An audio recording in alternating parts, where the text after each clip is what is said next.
Gaga. Yes. Welcome back. Thank you for having me. You had an enforced absence, didn't you, between the last album and this one, due to illness. How were you as a patient, and how is it to be back? Well, I guess I was a good patient in some ways because I was so excited to rejuvenate my body. It was exciting in a way. You feel like an infant. Yeah. But in another way, I felt dead all the time because I couldn't be on stage.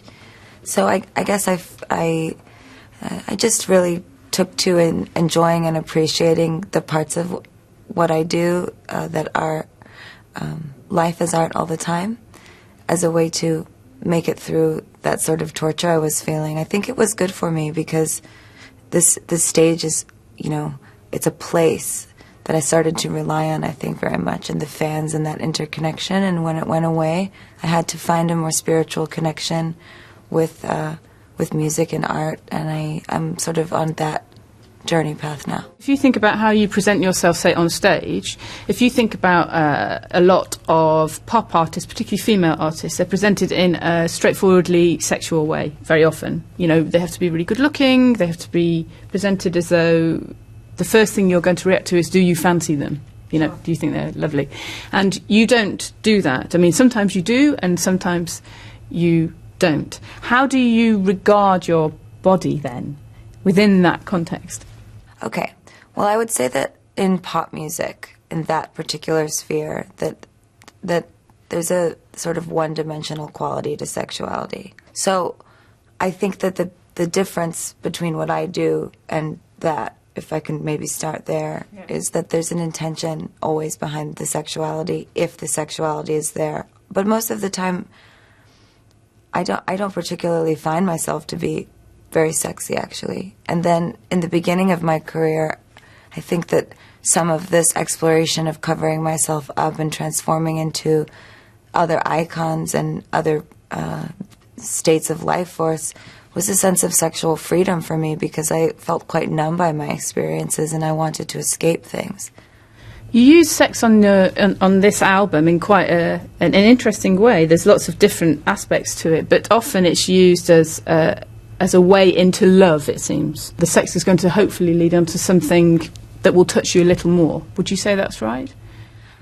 Yes, I would say that that's right, but I actually don't create with the intention of the finale. Okay. If that makes any sense. I don't always know exactly what's going to come out of it. So it's really beautiful for me to hear your reading of my experience with sex and love at this time, because my earlier experiences with sex were quite perverted and scary, terrifying, fear.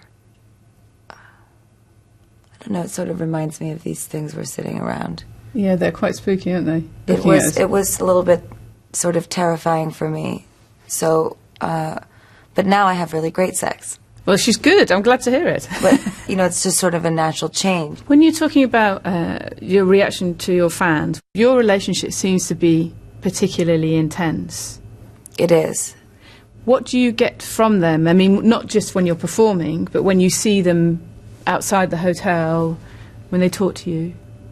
Well, I choose to receive their love. And because of that, it's become very intimate over the years. I think that, you know, maybe in your suggestion that my relationship with my fans is different than some other pop artists, I think some of it is because there is a separation between them and the work for some people, that what I'm doing here and what is happening here are two different things. But because I've studied even Stanislavski since I was 11 years old, you know, I have a sense of, I have a sense. So because of that, I'm aware of their energy all the time, and I receive it. So I need it for my work. I can't survive as what I've become without them. I didn't mean to interrupt there, sorry. When you leave the... Didn't mean to talk for so long. These things happen, you know. You've got a lot to say.